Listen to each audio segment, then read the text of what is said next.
Diddy's former assistant, Capricorn Clark, is giving her testimony against Diddy. Let me tell you, she starts this off strong with talking about her being kidnapped. And there are a lot more bombshells throughout her testimony, so let's get into it. Government calls Capricorn Clark to the stand, and they ask, "Where did you grow up?"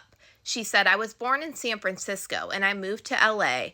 I worked for Def Jam and then Death Row Records, a late 90s gangster rap label. What was your relation to Suge Knight? He is the father of my friend's child. Then you worked for Sean Combs? Yes, he's over there in the blue sweater. I worked for him from 2004 to 2012. Were you kidnapped? Yes. When did you first meet Mr. Combs? When I moved to New York in 2002, we were platonic friends. A headhunter said that I should work for him as a personal assistant, and I did until 2006. What were your duties? To shadow him when he woke up. And then what? Then I became the head of women's for Sean John. How long? A year, and then I became the global brand director for Sean Combs. Then I was terminated until 2016 for Cassandra Ventura. Did you work in this building? And they show a photo of Bad Boy Records. Yes, we moved there in 2005. On your first day, where did Mr. Combs take you? Central Park after dark, along with Uncle Polly. He looked like a linebacker. Does this photo look like him? No, he doesn't have on the blackout shades like he wore all of the time. What did Mr. Combs tell you in the park? That since I worked for Suge Knight, if anything happened, he might have to off me. Now, Diddy's team objected this, but the judge did overrule. The government then said, "How did you take it?" And she said, "Seriously, it had gravitas." How did you react? I said I didn't have anything to do with that stuff. Then Diddy's team yells objection again, and the judge sustained it. What was Paulie's role? All aspects of Mr. Combs' movements to keep him safe. There were also D-Rock, Roger Bonds, and Ruben. Who's D-Rock? A good friend of Biggie Smalls, a running back type of body. Did you ever observe Mr. Combs with a weapon? Yes, in my home. Did he talk about it? Mr. Combs told Chris Lighty that he had a weapon and he had a problem with 50 Cent. Were you accused of stealing? Yes, jewelry. It had been given to me and it was on a loan. And then it went missing? Yes. What did you do? I called 1440 and told them to lock it down. What did Uncle Paulie do? He questioned me for 3 hours. You went home? To Queens, yes, with Uncle Paulie, and he searched my house. Where did Uncle Paulie take you? 1710 Broadway. It was being fixed up, but I didn't know that. Uncle Paulie took me to the 6th floor. The door was locked behind us, and there was a 6-foot folding table and a heavy-set man. Can you describe him? 5 of me, 2 linebackers, and he was chain smoking. Did Uncle Paulie stay? No. Intermittently, he came back. What did the heavyset man say? I was there to take a lie detector test. What did he say would happen if you failed the lie detector test? That they would throw me in the East River. Then Diddy's team called for an objection and then asked for a sidebar. What was his demeanor? It was very serious. I was terrified. Did you want to be taking the test? No, I was afraid. How was the test? Wires were on you and they questioned you and they said, did I steal? Did he tell you the results? He said to calm down and that he couldn't get a good reading and he might have to throw me in the East River. Was anyone else in the building? Not to my knowledge. Could you leave?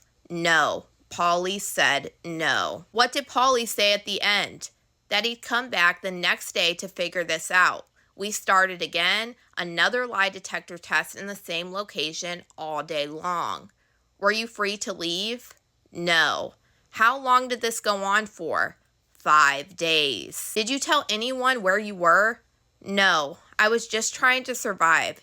I worked under an NDA. Diddy's lawyer then yells objection, and the judge said sustained, and the jury should disregard that last answer. The government then asked, what would you have been doing if you weren't taking this lie detector test? And she said, shadowing Mr. Combs. What happened after those 5 days? I was told that I could return to work and that Mr. Combs would see me next week. Did Mr. Combs ever discuss it with you? No. Why did you continue to work with Mr. Combs? If I left, they would have thought I stole. What were your days like? I would go from his townhouse on 74th Street to the park in the morning and then to Daddy's house studio at night. How much sleep did you get? On a good day, about 4 hours. On a bad day, 2. I got a stress condition and I was paid $55,000. Did you ever get paid overtime? No. I spoke with the head of HR and she said that I was owed $80,000. How did Mr. Combs respond? He ripped up the paper. Would Mr. Combs stay at hotels? Yes. With whom? Kim Porter once a week. What names would he book the rooms under? Frank Black, Frank White, and the girlfriends? Jackie Starr. Where did he stay? The Intercontinental Buckhead in Atlanta, the Beverly Hills Hotel in LA. What were in his bags? A camera, small bottles of baby oil, and lube. Cameras every time. What would you be doing? Watching TV, ordering room service, keeping up on sleep. Afterwards, I'd sweep the room for anything left behind. Was there any damage? Baby oil.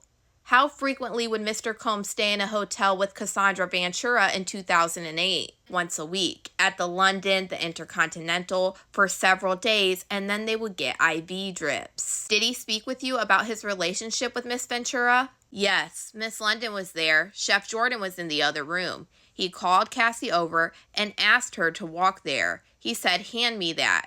Go in the other room, and she did. What did he say?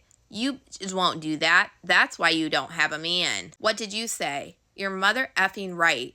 Did you observe Mr. Combs obtain illegal substances? Yes. A girlfriend in New York, in LA, from one stop. M.E. They delivered to Puff or to me. Did he ask you to get the substances for him? Yes. E. South France? He asked me to get snow. I said, for who? Why? I wasn't going to do it, given how my mother passed away. Who did Mr. Combs say that the substances were for? He said, not me. Did you get them? Yes, through the Spanish security guard. He also gets prescriptions in my name. They were in the toiletry bag that I'd carry or that security would carry. What about bulk cash? Yes, 100,000 euros coming back from Europe. Where'd he get it? Club bookings in Europe. He kept it, then gave it to security, and then to his bedroom in the personal safe. Violence? Fighting. Was he violent with you? Yes, at Star Island. He told me, you're not going to leave this house. Pharrell Williams was brought in by a boat. I returned Mr. Walker to Palm Island. He called and said, where the F are you? You can't have a life. One time I asked the chef if there was any turkey bacon, and she said, no effing turkey bacon. I said I hate it here. The chef told Mr. Combs, and he pushed me again and again. What did he say? He said, if you hate it here, then get the F out. Did you leave your employment? I did. But you returned? As a global brand director. Why? He said he was impressed by what I did in the job. I left for a couple albums. He said you wouldn't have to work directly for me. What were you doing for Cassie Ventura? Managing her image, maximizing the optics for her. For Sean Combs. He had final approval on everything. In LA, where did you live? A gated community. We had followed Kim Porter there. Where was Cassie Ventura? In New York City on the west side. She would come to LA and stay with him, or with me, or in a hotel. Who else was Cassie Ventura seen? Kid Cudi. How did you learn that? She brought him to my apartment. What did she say? She texted me that they were going to a public place in LA, and I told her that was a bad idea and to delete that text. If Mr. Combs learned about Kid Cudi, I mean Mr. Combs paid for my phone and hers. So I took Cassie to Best Buy to get a burner phone. When did Mr. Combs return to town? Not long after. He took Cassie to a hotel. And then what? On December 22nd of 2011, between 5:30 and 6 a.m., there was banging at my door. What did you see through the peephole? A furious Puff. What was his movement? Pacing with something in his hand. Did you open the door? I did. What was he wearing? a button-down sweatshirt, torn pants, and he was holding a weapon. He came into my apartment and said, "Why didn't you tell me? Who is Scott?" I said, "I don't know any Scott." What did he say? He said, "We are going to this N." Where was the weapon? In his hand. I said I didn't want to go. He said, "I don't give an F what you want. Get dressed." What concerns did you have? He'd never come to my house. Did you try to escape? No, I got dressed. Who joined in? Ruben in the black Escalade, executive class. Where was Ruben? The driver's seat. I got in the back seat, the right-hand side. Mr. Combs was in the left, next to me. Usually he would have sat in the front, but the weapon was in his lap. How long did it take to drive from your home at the time to Kid Cudi's house in Hollywood Hills? If you push it, about 15 to 20 minutes. What did Mr. Combs and Ruben do at Kid Cudi's house? They went in. Could you see in? Yes. What did you do? I called Cassie on her burner phone and I said, "Cassie, where the F are you?" I told her that Puff was at Kid Cudi's house, and then I changed her number in my phone to my best friend Stormy. What did you hear on the phone?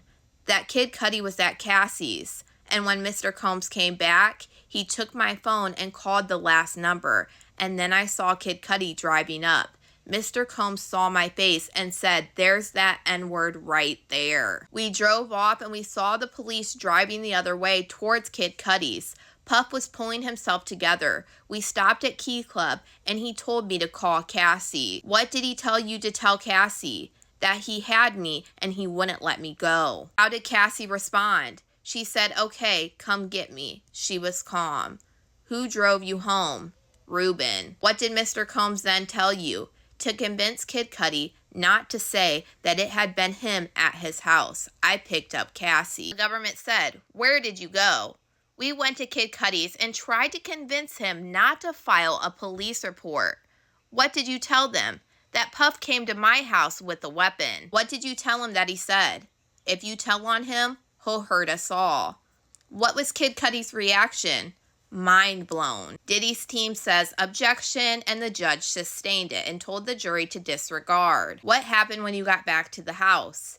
Diddy was kicking Cassie again and again. How was Cassie? She was in a fetal position. Mr. Combs kicked her all the way to the street. She was crying silently. Where was he kicking her? In her back and her backside. Where were you? 5 feet away, and so was Ruben. What did Mr. Combs say to you? He said, "If you jump in, I'm going to F you up." What did Ruben do?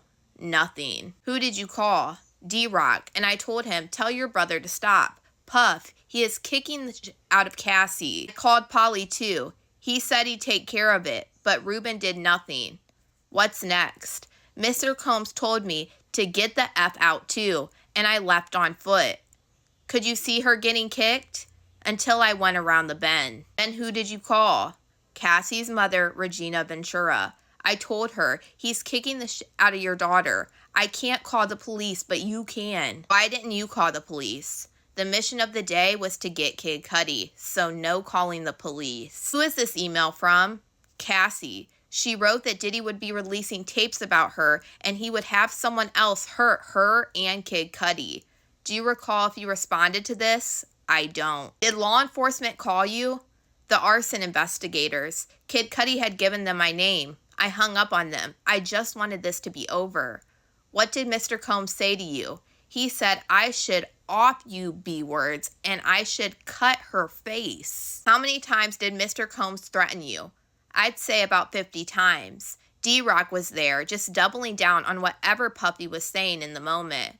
Who is Harvey Pierre? The president of Bad Boy Records.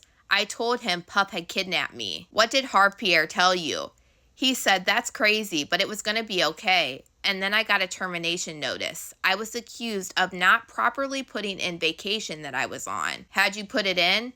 Yes, to Harv Pierre. Did you lose benefits? All of them. My health, my 401k, my house, my car. What did Mr. Combs say?